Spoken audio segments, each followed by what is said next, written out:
December 1994 nang magliwanag ang pangunahing kalsada sa Bacolod City dahil sa daan-daang kandila na ipinarada ng mga estudyante at guro ng SCI West Negros University.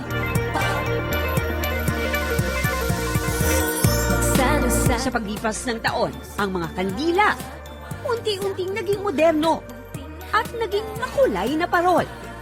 Sumabay man sa nagbabagong panahon, di pa rin nawala ang tunay na diwa ng nooy payak na selebrasyon. Ang kapanganakan ni Kristo na tanglaw ng buong mundo. Sa tuwing papasok ang buwan ng Disyembre, inaabangan ng marami ang tinatawag na nila ngayong Bacolod Christmas Festival of Lights. Hindi bababa sa 15,000 ng mga estudyante at guro mula sa SCI West Negros University ang lumalahok sa parada taon-taon. The official Christmas celebration of Bacolod City. So we've been doing this for 29 years na. It's almost 3 decades. It's a symbolism of the birth of Jesus. Ang 26 anyos na si TJ, 2 taon nang lumalahok sa Christmas Festival of Lights. Siya ang head choreographer ng isa sa 7 grupong kalahok. I've met different versions of my students, not just in the school, but of course socializing with them along the practices na somehow it's very challenging but it made me grow as a choreographer. Ayan na, nagpa-practice na sa likod ko ang Green Titans at hawak-hawak ko ngayon ang isa sa mga parol na gagamitin nila sa parade. Hindi naman masyadong kabigatan, caring-carry lang. Kaya eto, papailawan na natin. Let's go! Tcharan! Siyempre, di ko na pinalampas ang masubukang makipagsabayan sa steps nila. At nitong Sabado, muling nagningning ang City of Smiles sa tema na Christmas for Kids na puno ng ingay at saya ang kalye. Pabunggahan ng mga kalahok sa parada. Di lang bida ang mga nagagandahang parol. Meron na ring floats at street dance.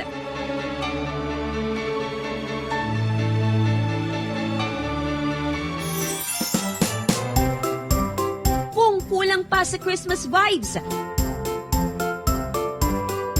dito naman sa San Agustin Drive, dito pa rin sa Bacolod City, matatagpuan ang isa sa pinakasikat at dinadayong Christmas village sa lungsod, ang Yo-Yo Land.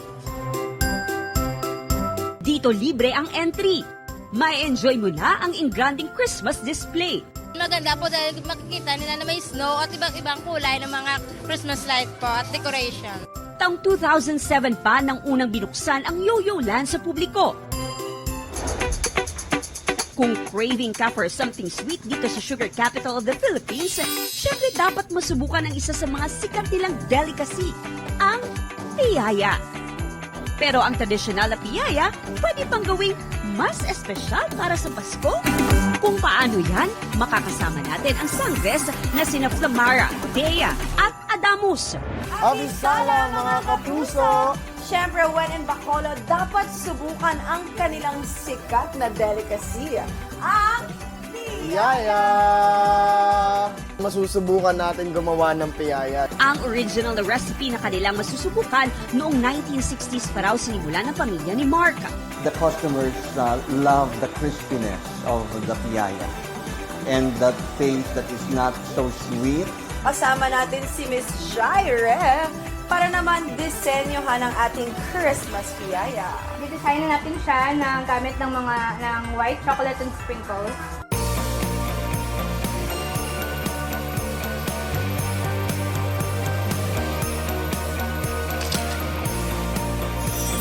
Mga kapuso, patikim pa lang yan kung gaano kasaya at katamis ang Pasko namin dito sa Bacolod City. Para sa Balikbayan Paskong Pinoy 2025.